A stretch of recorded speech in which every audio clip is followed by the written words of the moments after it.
the Bible says, there is a time to be great.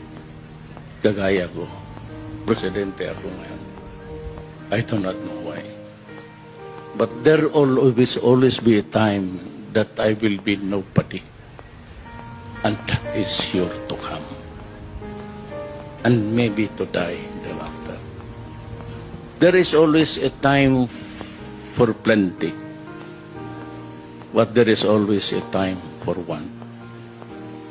There is always time to be merry, happy, and a time to be sad.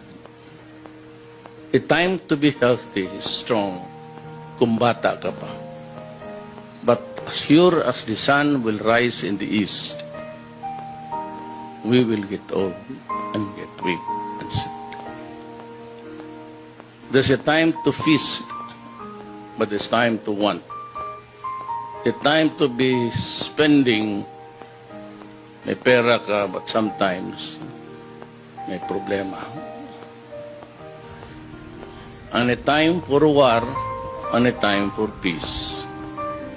And a time to be born, and a time to die.